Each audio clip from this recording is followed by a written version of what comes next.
Good evening, fight fans. Welcome to another great episode of Headkicks and Haymakers. I'm your boy Bodkins, and of course, with me is Mr. Salty Man himself, Mr. Bobby Blunts. I mean, Jesus. Bobby has been on one all day, folks. Just kind of talking to him back and forth, and he is one salty motherfucker, let me tell you. But welcome, Bobby. We got a lot to get into. If you want to tell the people why you're so damn salty, go ahead before we get into tonight's program. Oh no, nothing to be salty about now. I mean, I might have been salty this morning when You Diana carried it though. Rossini You was. carried it even after it wasn't true. You were still being salty all damn day. Oh well, I mean, we'll never forget, and it will be brought up. There's a list of teams that voted for us, and they will be acknowledged as competitors. Every other team is a fucking fraud. But if you don't like that, don't try to change the rules. But this is an MMA show, so we can get to that. Let's get into it, Bobby. Saturday night, Morales absolutely. I mean, he showed the world why he was a huge favorite. I mean, I think he opened up at plus or minus, 750, should I say? And then it closed a little bit towards Burns. I think Burns ended up closing out like a plus 350. But Morales showed every bit the reason why he was the heavy favorite. I mean, he absolutely just went in there and steamrolled Gilbert Burns. Yeah, I mean, he fought like a 7-1. I mean, when we broke it down, we kind of leaned on the side of we thought that would, he would look kind of like a heavy favorite in the cage like that. Gilbert's a tough guy. He's, given Chimaev his first, tough fight and stuff. So we weren't really sure what we were getting. But, at the same time, in the first minute of that fight, you kind of knew where this was going. I mean, Morales was just using that reach. And it was a very short night for him. And he made Durinho look fairly old. And I don't want to beat up on Gilbert too much because he just keeps fighting killer after killer. I mean, the UFC should just give him Kobe Covington or something. That'd be a lot nicer. But yeah, no, Morales. That's probably the fight to make, honestly. That's probably the fight to make. I mean, Morales absolutely looked the part, and I mean, the richest division in the UFC just keeps getting richer. It is. At one time, I thought 135, and one, everybody always says 155, but I feel like it's the same guys. It's been the same top 5 guys at the top, but this 170, it's just a whole new core of people. The young kids have risen to the top. We have a completely new top 5, and we haven't even dropped in Islam yet. You know what I mean? And now you drop him in, and it's just that top 5, 6 in welterweight.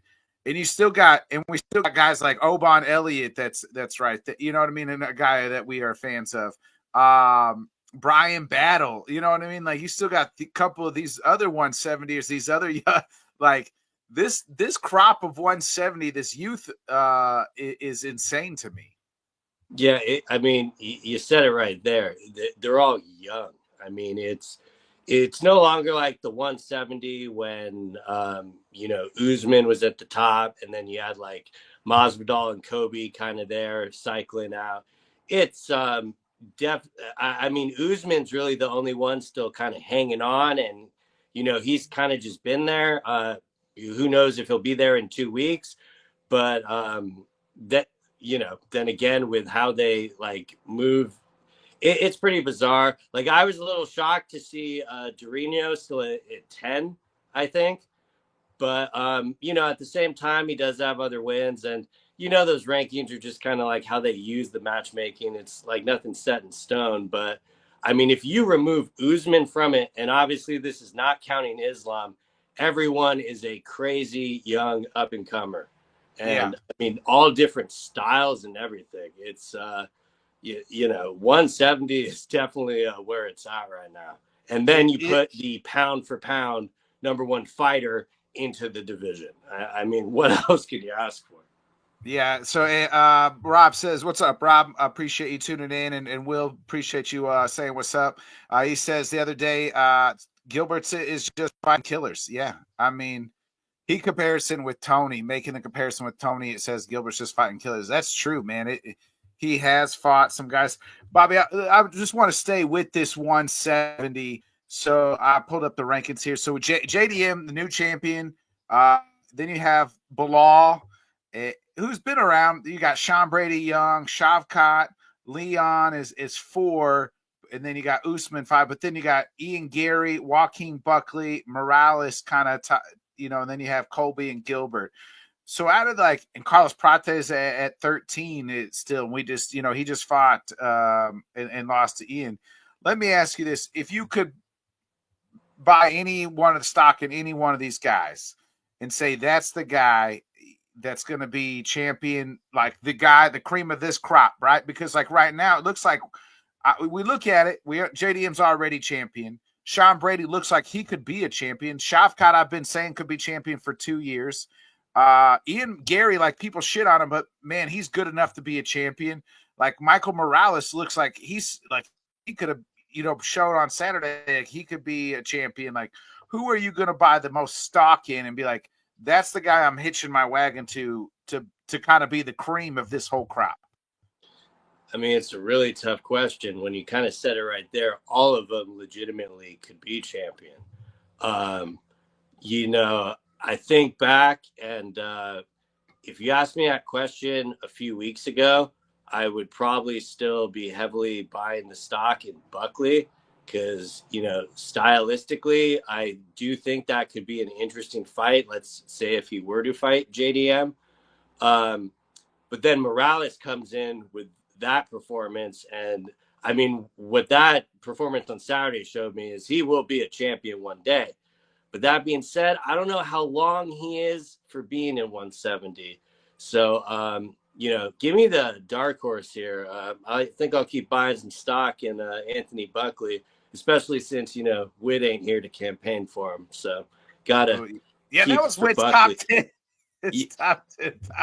And I mean, it's coming true every day. It may have been high, but at the time, I understood that's where he wanted to see him. So, but it's a very, I would almost have to say maybe that guy is JDM, the guy who currently has the belt. Because I mean, let's just say he actually is able to get the win over Islam. I mean, that would be absolutely insane. It'd be hard not to pick him against anyone in the division. But Brady is a killer. They all have that. That's why the division is so hot, though, because any of these guys could be that guy. Yeah. I want to get over. Let me get to this here, and Rob will answer your question here in a second. The problem with 170 is no one passes the mom test. No one is a superstar, not yet. But if you telling me if JDM doesn't beat Islam, that would jumpstart him into superstar status. And that's what I mean. The person that becomes the cream of this crop will be the superstar. I'm still buying into the Shavkat train. I'm not jumping off yet. I still think he's the best out of this bunch. But man, I am the more Ian Gary fights, the more I just I don't know if he's so smart as a fighter. Now he's not going to win. He's not going to do the highlight stuff, right? He's not going to do a Michael Morales. I don't feel like he's not going to be a Joaquin Buckley, but he's so smart as a fighter. He will decision you to death almost every time out, and because he's that smart and that good. He's just so well rounded. So I'm buying a lot of stock in Ian Gary right now. For that simple reason, he's not going to get himself in any danger. I feel like he's that smart of a fighter. But with that being said, I'm still buying stock in Shavkat. I'm not dropping out yet. I'm worried about these injuries that he keeps piling up because this is year 2, 3 where he's had some sort of injury where he can only fight like once a year. So the inactivity is beginning to bother me. Yeah, and that honestly should probably be my answer. I mean, recency bias probably has a big, difference in the shift. Because I mean, that's a train that I can't hop off, even if, I kind of liked how Bilal matched up with him. But if that fight never happens and he ends up just getting the title shot, I mean, it'd be pretty hard not to favor him. But do you think that outside? I don't think we haven't really had the time for the conversation. Do you think it's Shavkat's like after Islam is next? Oh man, that would be a hell of a fight if Islam versus Shavkat would be. I think I would prefer Islam in the striking though. In my opinion, it should be. I understand the division has been on fire, and all these guys have, been kind of putting in work while he's been injured. But at the same time, a lot of them at the top seem willing to fight each other. Like, Brady and Gary, that's going to get matched. So I think that the UFC has been wanting to give him a title shot for a long time. And it would kind of just work out for him even better if it was, him versus Islam. It would not shock me if they gave him one more. But I would kind of just like to see them put him in there because he took that Ian Gary fight when he absolutely did not have to. And, just because it wasn't like complete domination doesn't mean he didn't win the fight. Yeah, yeah. So Rob wants to know who will end 2025 as the 170 champ. So Islam pretty much said that, or He's Ali next. said that he will be fighting at the end of the year. So in my mind, the question really is, who do you think is going to win, JDM and Islam? I would not see it being another name unless some like spooky shit ended up happening. But I expect one more welterweight title fight, probably December-ish. We'll get to it later with what the fuck they're doing with November. Yeah. But I do think if they aren't getting what they want, that very well could be their pivot, would be JDM versus Islam. And the fight is too big not to be in the States, like ticket sale wise. So, at first I thought it might be going to Perth and stuff, but that's a fight night. I think they're keeping it a fight night. But damn, who wins? I don't know. I don't know if I'm ready. That's the thing. Like the last week after JDM's win over Bilal, I'm probably like JDM probably wins that fight.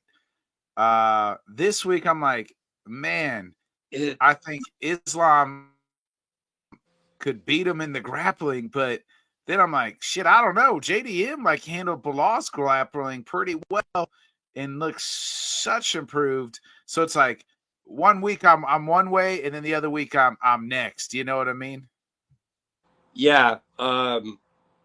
When he won originally, I had the opinion that Islam will still be able to defeat him.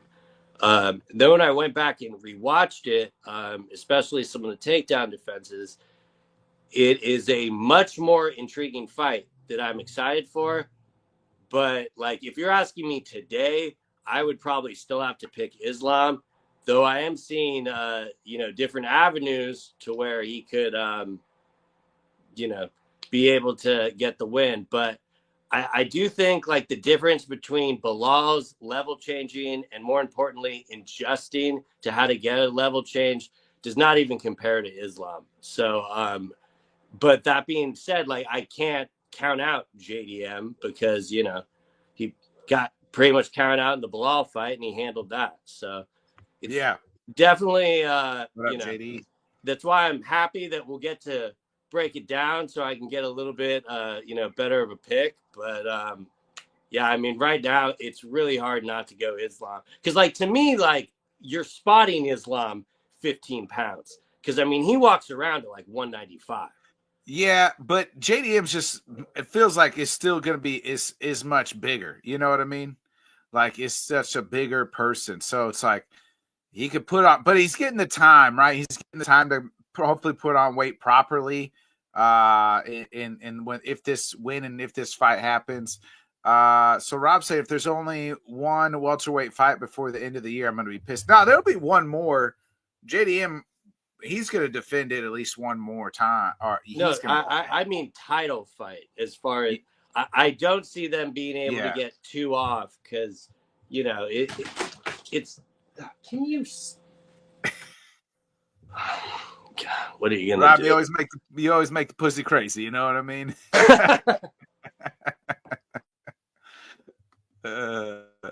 Rob wants to know who would win between Islam and Bilal. I'd probably take an Islam. Rob's asked me a bunch of fucked up questions today. I would have to take Islam just on the pure fact that, like, Bilal's exact words is that Islam, got the better of him in training. But though that fight would never happen, but it'd be something kind of cool to think of. But that's legitimately why he's not 170 anymore. So, but in the fantasy matchup, I'd probably still have to stick with Islam. Yeah, I'm right there. I'm right there with you. I want to talk about what the fuck is going on in this to kind of change it up with this Guadalajara shit. So it seems like Guadalajara's may not be happening, and then we're gonna get and there's talks of Volk versus Yair there, and I've heard Diego versus Silva is close. Like what are we doing? And if that's the truth, what are they doing with Mozarv? Yeah, I mean, right after the event in Montreal happened, Ali pretty much insinuated that they're making Mozarv fight again, which my opinion on this. I think he should be getting the title shot against Volk. Yeah. Volk is a defending champion who wants to literally fight him. But I also didn't think they'd be taking Volk to Mexico. So, there's no way in hell they're going to give it to, like, it's unfortunately going to go to Yair. And I mean, I don't know what your appetite is for that fight, but I'm not interested in that at all. I mean, no, the first one wasn't even close. Like, no, it was not in the least bit competitive. And the Volk I saw against Diego Lopez, that fight would go the exact same way. I 100% agree with you. I can't remember. Did Volk finish him? I got to pull it up now. Yeah, he did finish him. But the interesting thing that you touched on there about the event in Mexico is, and shout out to the reporter that asked this back in March. You can look it up. But he pretty much asked David Shaw, the international guy, knowing the promoter of the venue and stuff, is this going to be an issue as far as your commitment date and stuff? And, at the time, you could tell David Shaw did not like the question. He's like, oh, no, everything's good. And then yesterday, that thing came out that they're moving the venue. So the only positive in that is maybe they won't get. Oh, they did say they're moving out. They're not having it in Guadalajara yesterday.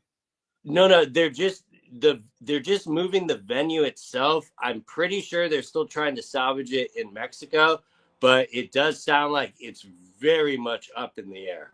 Yeah, from what I read, the tweet I read yesterday was that all events in Guadalajara in that arena have been canceled until September 5th, and the UFC is supposed to fight there September 13th. Yeah. So it'll be interesting. Which means that'll be the first event in that arena. Most of the local media did not seem surprised at all with this news. Yeah. So it really makes you wonder.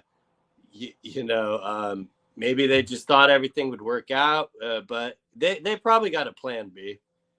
Yeah. So that Rodriguez fight, I mean, that was just 2 years ago, like July 2023, and he did TKO him in the third round. Like, that fight wasn't, you know what I mean? Like, what are we doing? It's so. It really reminds me of boxing, to be honest. It feels like they have to, adhere to the market and they got to make sure that they can't have Volk fighting a Russian in Mexico. I mean, that's pretty much the bottom line. And I don't want the event to get moved out of Mexico, but I hope this makes them kind of reconsider and put Volk on a different card. And bring.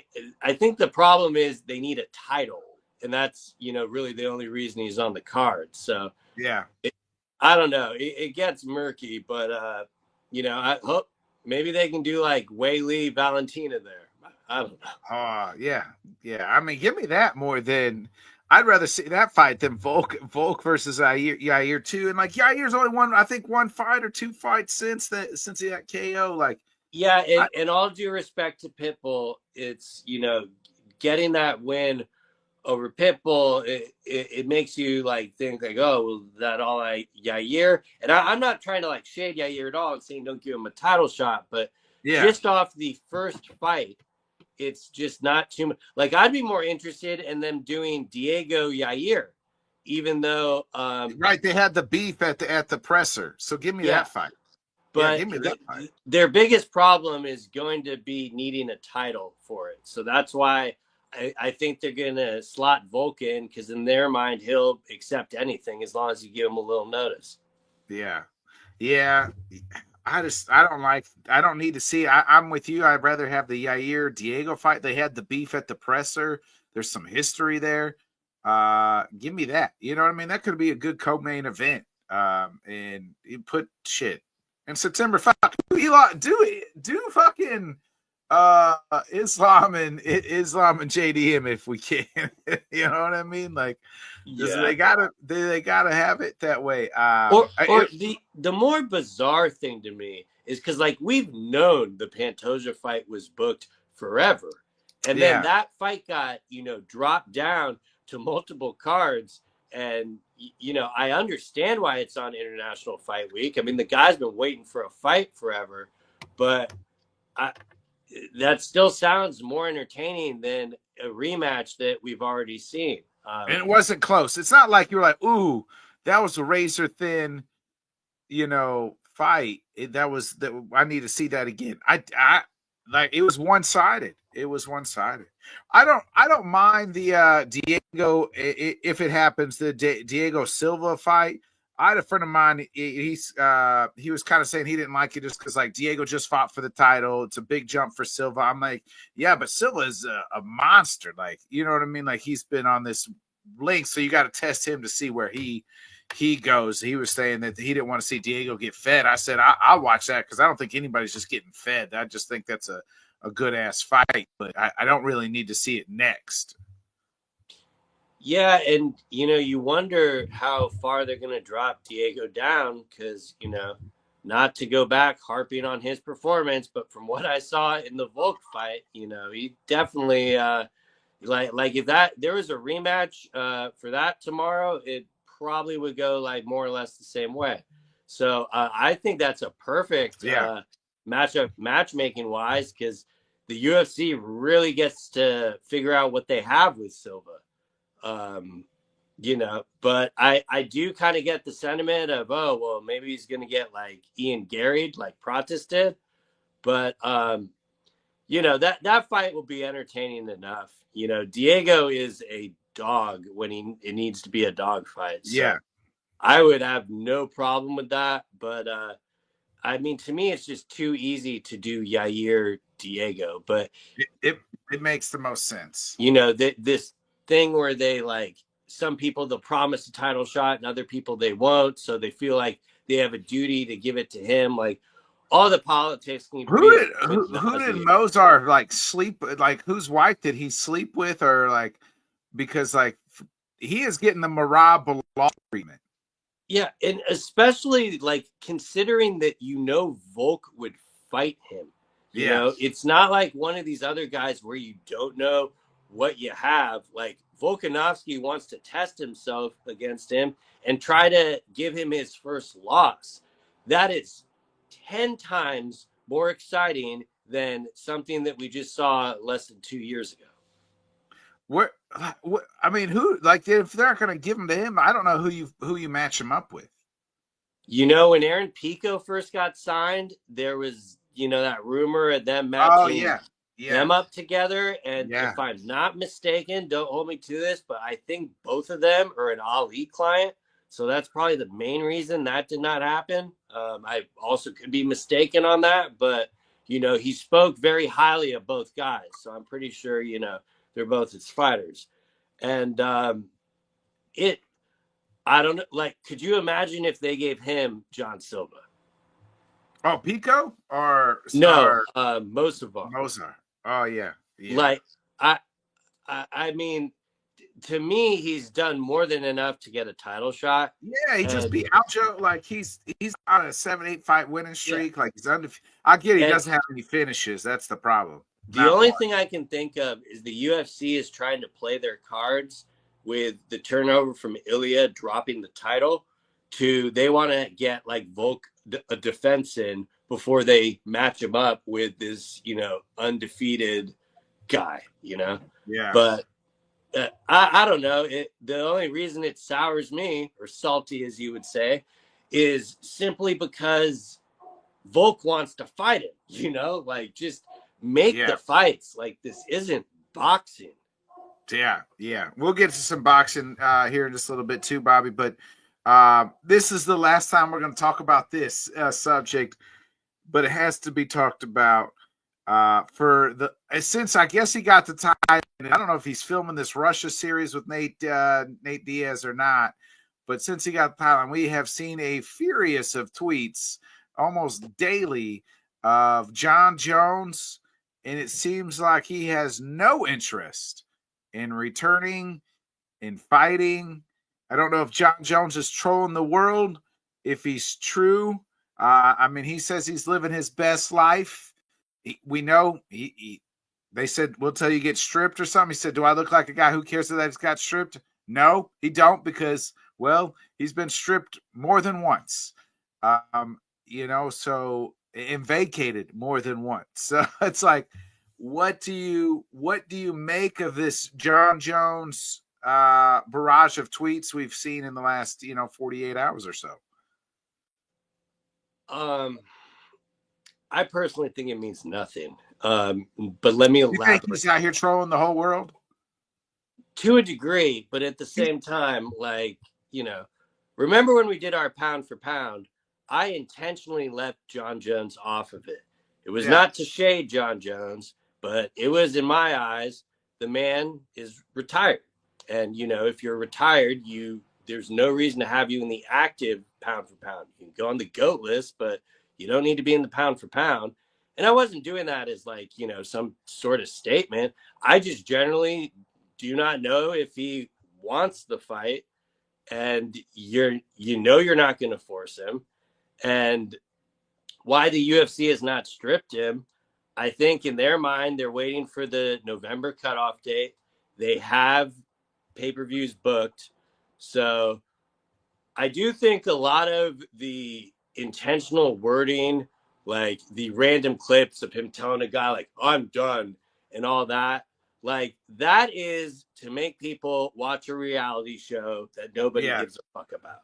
So We don't get. Does he know we don't get the channel anyway? That's in Russia, so yeah, but at the same time, like the question to me is like I'm assuming that Tom has been told that like November is the cutoff date. Because if they haven't told him that, I don't understand why he would be waiting. I know why he wants to fight for the undisputed title. He already is the leader of holding the interim title. He'll be And the longest ever. He'll be the longest ever. yeah, and it's not going to change in the next few months, in my opinion. Like he's gonna still be in this situation. Like the absolutely earliest I could see them announcing this fight would be like end of August or Yeah, something. I Like think. I in think September. You know what I mean? September. like a lot of people. Maybe October. Like we didn't look at this. Like they played this International Fight Week out all the way to what? Almost 2 months, 48 days. Well, Like, this is what I'm most concerned about, because this is exactly what it reminds me of. And like, credit to Khabib, he was up front in the cage in the beginning saying, "I'm done. yeah. Thank you very much." Yeah, and then they And waited for almost a year plus for to make a lightweight title fight. but that was all Dana, because Yeah. Dana had this same kind of, pipe dream. Oh, I could just offer more money or something like that. And it seems like whenever Dana is like doing these like lives and be like, "Oh, don't worry, John Jones, Tom Aspinall is coming. We got the fight made." He's very confident. To me, it's just that same line again. Like, he was very confident that Khabib would fight again, and that's why he did not strip him. Even though Khabib told us when he retired, he is done and he is not coming back. Yeah. So, and they've offered him millions. You know what I mean? Yeah. So, I mean, everyone, like, to me, it's not that surprising that the UFC is completely destroying this division stalling on this. It's hard to even like get it, like when they book heavyweight fights, it's like, that's kind of cool, but like, what the fuck are these dudes fighting for? And we would hope that this gets resolved. That's why Tai Tuivasa got up to 360. He's like, fuck it, I ain't never gonna fight for the title anytime soon. Yeah. And I hope Tom gets the fight. There has been people reporting that the UFC has came correct and given him his fee and all that. I really take that with a grain of salt, just knowing them, and wonder if maybe John dropped his number or something, if that is the actual case. But to me, it's just a shame that Tom is wasting his prime away on the sidelines. But then when you have fans quote tweeting John about that, what do you think he's going to reply? So I am at all not condoning what he's doing. I want him to fight, but it's just so obvious to me at this point that I don't know why we're really kidding ourselves, and that's why I kept him out of my pound for pound when we did the rankings. I don't think he's going to fight again. Yeah, I'm not too sure. The more I think of, the more it happens. I don't think he is fighting again. I just don't, and I'm sad about it because I wanted to see that fight. I think you're right. I think it'll be a similar situation what we just saw, like leading up to International Fight Week. Like, they're gonna wait and wait and wait.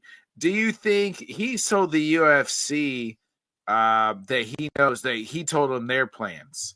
Maybe he did tell them that they're done, and like you said, it's the Khabib situation all over again. Like, he told us, I told him my plans that I'm fucking retired. That's what made me think of it. Because you just go back and remember those Dana's times. like, no, we'll get it done. We'll get it done. Maybe Dana's like, every man has a price. Well, Khabib doesn't have a price. Like, he's, they offered him everything. And I don't know about John Jones. Like, he lives a little different life than Khabib does. Like, let's say best case scenario is they announce this International Fight Week. But I just don't think we're that close to it, because International Fight Week is like what, a month away now? Yeah, 48. It was 48 days from when they announced that whole situation. Yeah, so I mean, that to me, like let's talk Tom now. Like, for me, that would be my eject point is, because maybe they gotta. So to me, you just tell Tom, hey, you're gonna fight in November. It could be John Jones, or it could be Surreal Gone, or like they did Ilya, or somebody like that. Yeah, right. Like, hey, and he just says, okay, is it gonna be for heavyweight undisputed gold? It's gonna be. We promise you this. It will be heavyweight undisputed gold. We just don't know if it's going to be John Jones or Cyril Gahn or yeah, one of those two. Like you know him saying the other day that this is taking more of a mental toll on him than his injury was just heartbreaking to hear. Yeah. Because you could imagine like having that injury, not knowing if you're ever going to be able to fight again, then being able to do it, and then you have this big opportunity, and the guy you're waiting for is literally just fucking around in Thailand. And like, granted, he's like on his brand thing. You know, I know a lot of people would definitely roll their eye at that for good reason, but he's just gonna, do his whole money making thing. So it'd be nice to see him, finally fight. But I don't know. Eventually, I think we're just like talking ourselves into circles on the John side. I think the more interesting discussion is what do they do if it's not him? Because I'm sorry, it cannot be Cyril Gahn. And like, if that's the case, maybe that's why they've been waiting this long. But I think they would pull Poten up to heavyweight and have Tom get a legitimate win off him or something. Like, how do you wait 2 years? Like, this is like the Michael Chandler thing all over again, but it's someone that is the fucking champion in their prime. Like, that's just a shame. Yeah, Cyril Gahn is too. So like, remember he just had that controversial win. I think a year ago against Alexander Volkov. Yeah, and I know people that find that very fun stylistically because they're both very fast, but to me, and I think I've said this on this podcast multiple times, I think he would finish Cyril Gahn quicker than John Jones did. Yeah. Like he would just take him down and go for a submission. I just don't know who you do next. Like, he already beat. Here's the thing about Tom. Like, if you really look at the heavyweight is probably it is the worst division. It is absolutely the worst division right now in the UFC. Like, I'm looking at the rankings. So Tom would, like, let's just say take John Jones out and they're trying to make this title fight. All right, so Cyril Gahn's 2. You hope maybe we just said, like, I think he blows past him. Alexander Volkov, he beat him just a couple years ago. Then you got Sergey Pavlovich, who's like on a 4-fight losing streak, or maybe won the last time out, but he had lost like 3 to that. He already smoked Curtis Blades. Well, and that's how Tom also got the interim title too, with Pavlovich. Oh yeah, that's right. So like right. that one's a non-star. To me, you're gonna have to go pretty far down the list. I got a name. Jalton Almeida at 6. Yeah, easily him, but like I'm talking down the road when he starts like title defenses, like literally Waldo Cortez, way down there. But 11. Like, if he could rack up a few wins, it's, and this is like why Tom has been waiting this long to ensure that he gets this fight. Because, yeah, I saw a tweet when it was the Strikeforce Grand Prix. It was, I think it was like 13 years ago. Yeah. And who would have known that was literally the peak heavyweight MMA? Like, go look at the names on those lists compared to what we have now. And granted, all these guys can like make it. I mean, to me, the Almeida fight would be more interesting than any of the other guys he's already beat. Yeah. Rob says, if Tom don't fight John, no one cares who Tom fights. No one cares about heavyweight. I mean, that's pretty accurate, Rob. Pretty accurate. I hate to say it because I love heavyweight, just because like it's just 2 big old boys. I miss the days of Overeem and Lesnar and Frank Mir and their best chance is to bring more heavyweights in the Dana White Contenders Series, and that's like we need work for other divisions, but we need a tough heavyweights, and we need 2 full seasons of just heavyweights on Dana White's Contender Series. Yeah, well, Usman's brother didn't work out. I bet that was probably the vision.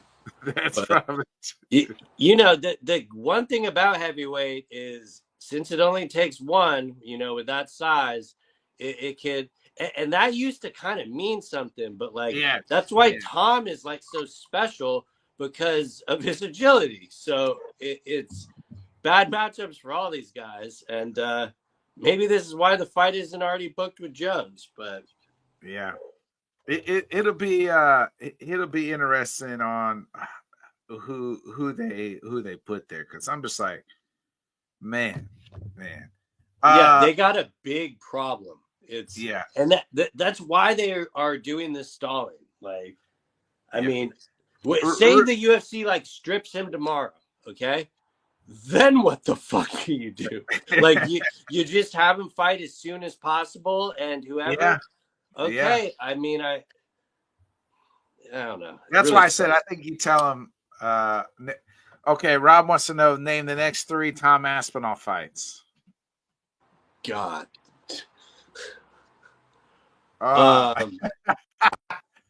That's tough. All right, Surreal gone.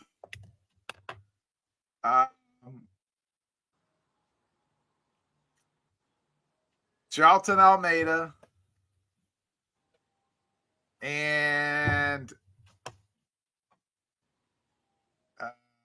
Volkov.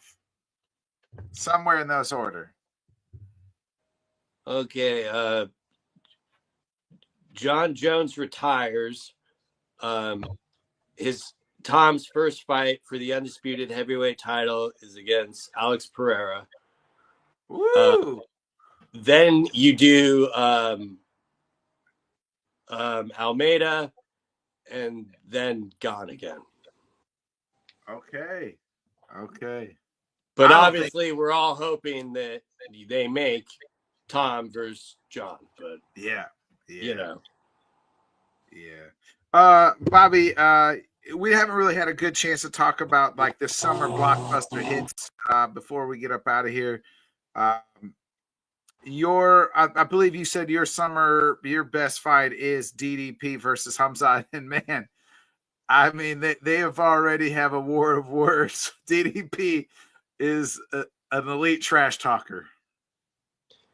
Yeah, I mean, it would have been, you know, we all knew the one that I was hoping for, but you know that's just completely off the table. So there's really no point even discussing it. But by a wide margin, it is Chimaev versus Dricus there, and you know, mainly because not to reveal my hand too much, but if this was Charles Oliveira from a few years ago, I'd be a little bit more inclined to see this. And it could still be a very good fight, but the Chimaev versus Dricus fight, you have 2 guys like literally in their prime. We've been waiting for Chimaev to get the title shot. And then Dricus has just been on this crazy fucking tear. And like, if he is actually able to defeat Chimaev, like, I think you have to put him as the second greatest middleweight of all time, like pretty easily. Yeah. I mean, you look at the list of dudes he beat. Since he came into the UFC. Yeah. I mean, he beat Robert Whitaker and Izzy. Like, nobody's done that alone. You know what I mean? Yeah, and it's going to be such a feather in the cap if he's able to deal with it. But like Chimaev, it's all about that first shot. So and like when I said that, it was solely on the fight. I knew we were gonna get a lot of good back and forth going with these guys because Dricus has really become a national treasure in that aspect. Like I say it every day, there is no fighter I was more wrong about than Dricus du Plessis. Yeah, and you know. But like Chimaev, his last fight against Whitaker, it reminded me of that old Chimaev. Like, oh shit, this dude looks like a fucking problem. Yeah. And not only that, but it's in the States.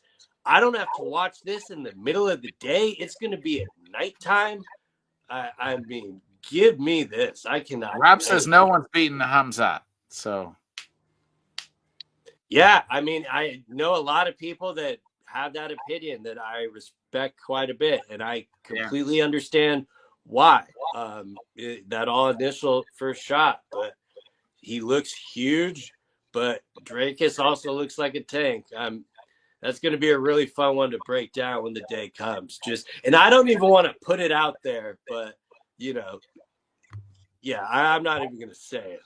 Well, Hamzat can't get down to 170 anymore, Rob. So I mean, he's not going to be fighting JDM. He won't be able to fight him. So, poor Hamzat can't. He'll pass out. I think Chimaev would more likely go up to 205 than go back down. Yeah. He's got a lot of work to do at 185, and that'll be a good fight. I'll tell you what, to kind of come full circle here, the fight that I'm looking for the most that's not a title fight, and probably even some of the title fights, is Joaquin Buckley versus Kamaru Usman. Like, I mean, really just because, like, we've been kind of high on Joaquin, and it's time to maybe finish off that old guard. But if, you're like, we're saying that, but man, the last time we saw Kamaru Usman, like he almost beat Hamzat. You know what I mean? I know that was 185, but still on short notice too. Yeah, on short notice. Like now it's time, and this is like, just like John Cena, this is the last time I feel like for Kamaru Usman, especially if he loses. Yeah, I mean, I'm really excited for that one too. And Buckley's just been on such a tear, but you can't, like, it's very similar. I might be hypocritical in saying this because, like, you can't count Usman out, just like you can't count out Charles Oliveira versus Ilya. Yeah. So, those guys were around for a while for a reason. And, in Usman's case, him not fighting as much could very well help him. Less like wear on the body. But I think we only got to wait 2 weeks for that one, right? Yeah, it's right around the corner. So, fight night in Atlanta, that'll be a good one. So, Rob wants to know who wins the year 85 champ.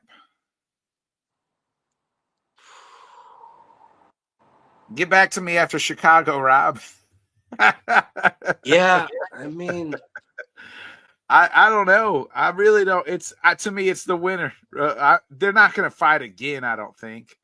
Right? Like neither one of them is probably going to fight after in September. I don't think. Like they're not going to do a 4-month turnaround. So no, I could see them seeing each other down the line, definitely. But I don't know. It's such a tough one. Like, it's very hard to go against Drakus, but at the same time, equally, like, how are you going against Chimaev? Yeah. That's a real. This is Drakus' second fight, right? Because was the Sean Strickland fight earlier this year, or was that last year? Yeah. Well, the thing that really gives me pause in it, and again, I don't even want to, like, put this out in the air, but I thought that this was going to be the main event for International Fight Week, and there was, rumors of him possibly being injured. I know his coach said that's bullshit, but I really just hope both guys are going into this 100% because they're definitely going to need it. You don't want to be going in injured with either of these guys, and that's why, like, I'm just walking on eggshells with this one because I just need to see it happen. Like, the fight being booked is only half the battle with these dudes. Yeah, no doubt. Real quick, what do you make of the PFL date change to South Africa? Don was on the show, and he didn't tell us this was going to happen. And then we'd be remiss, too, if we didn't talk a little bit about this boxing, the TKO. Like, they switched their dates. What do you make about either one of those two? Wow. So 2 separate questions. What was the first question again? PFL changing its date. Yeah. And that's dumb to me because to me, like, you had a single lone date where you're the only game in town, and then you switch it to a date where you're I know it'll be at different times, but you're competing with the UFC. So that's what I thought before I looked into it, and the time slot it was originally on, they would have been going head to head with a UFC Abu Dhabi card. So Oh, okay. in switching it now, they're going head to head with a USA pay per view. So they'll be able to pretty much the whole card will be able to be watched, and then people can go to the UFC. So assuming that that's on ESPN Plus, I think that's a really good move. Hopefully, I don't know. Knowing our luck, it's probably on fucking pay per view, like the last one was. Remember? See, I don't think they'd be that ballsy to go pay per view versus pay per view. Like they want the views, and they're gonna have a lot of extra eyes on that event a little bit just because the UFC event. Maybe it could be a negative, but I think it's definitely more of a positive. And yeah, because I agree with what you're saying. those are their two biggest stars essentially that they have on there, or Yeah. What do you make of the TKO? This thing is confusing because I thought that was pretty much a done deal. Canelo in Las Vegas at the Raiders, stadium, and the Friday before, or the non-UFC, or was it the same day? But now they're not. They're saying none of that's happening. So, and some of this I've seen people talking about it, but most of this is speculation. But I saw some things saying that Turkey Al Sheikh and Dana White had an interview with Netflix, and let's just say Turkey'd, and he.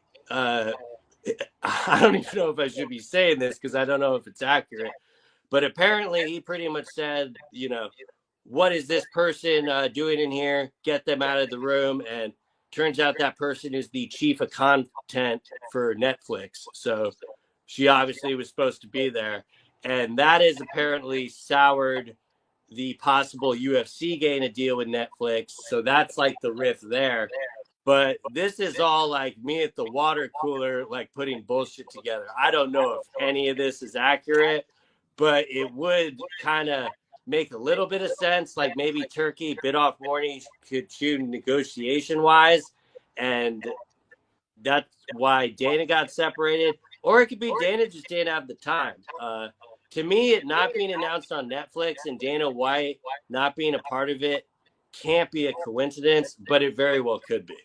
Yeah, it's interesting because why would Netflix do the Tyson Paul fight and these hot dog eating shit and not do the biggest boxing event of the year? Yeah, when you got Canelo and Crawford, like that's is why I don't see like how Turkey could like really overplay his hand, but it might have just been something where the relationship just got soured immediately, and now they got to fix it. He probably maybe asked too much, demands wise. You know what I mean? And then was just everybody's like, we ain't putting up with this. Yeah. The weird thing to me is he's never been worried about like really making money. I mean, granted, that's why he's doing the whole thing with TKO to bring guys in on more MMA level purses than boxing. But I don't know. Like when that relationship got announced, we said that's between two alphas. How could this end badly? Yeah. So, but we haven't heard from we haven't. And Dana just doesn't have the time. Like, and we haven't heard from Dana in like 3 weeks. You know what I mean? Like, because I don't think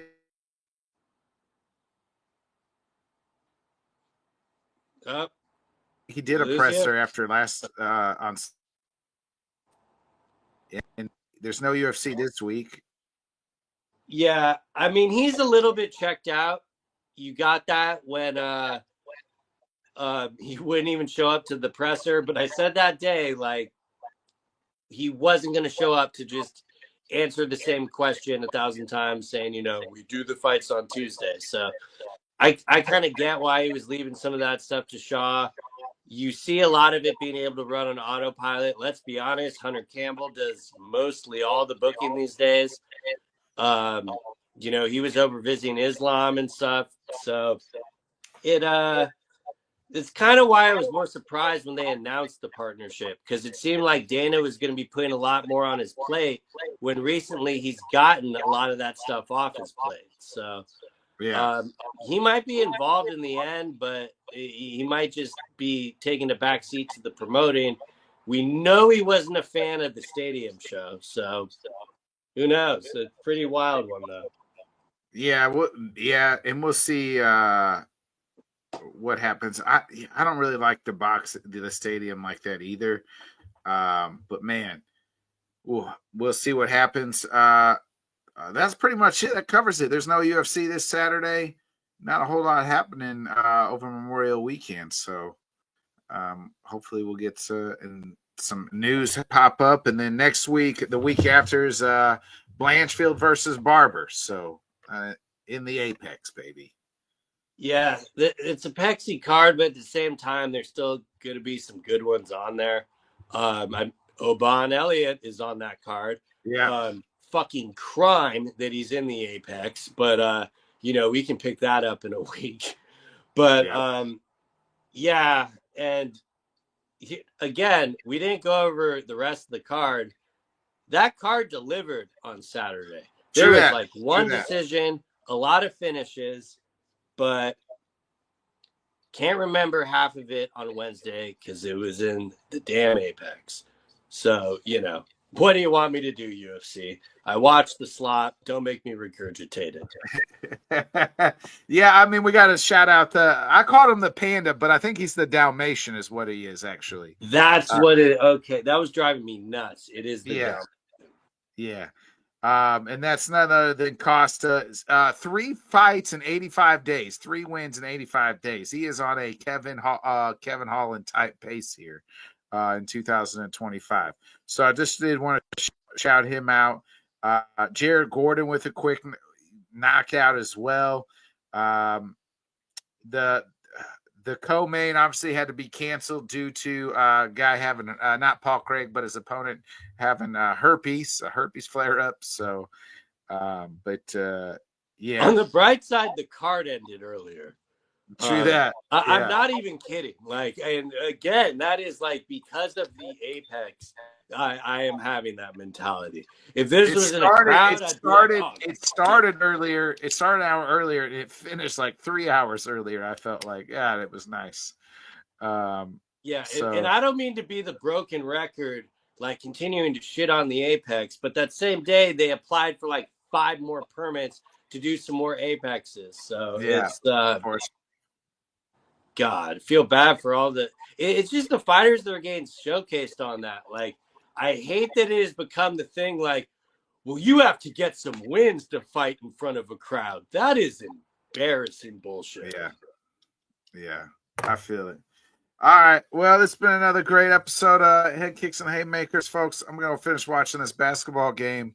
And other than that, Bobby, you got any last thing? No final thoughts. I think I went on a tangent enough earlier. So, R.I.P. to Jim Irsay. That's pretty wild and came out of nowhere. Yeah, rest in peace to Jim Irsay, Colts owner. Other than that, it's been another great episode of Headkicks and Haymakers. Everybody have a good Memorial Day weekend. Enjoy yourself. Memorialize, if you got to go to the grave sites, go some grave sites, do all that good stuff, and light up the barbecue. It's kind of the Memorial Day weekend kind of kicks off, the summer. So be a friend, tell a friend, folks. Like, subscribe, share. We'll be back next week, 8 o'clock Central, 9 Eastern, for another episode of Headkicks and Haymakers. For Mr. Salty Bobby Blunts, I'm Bodkins. We'll catch you all next week.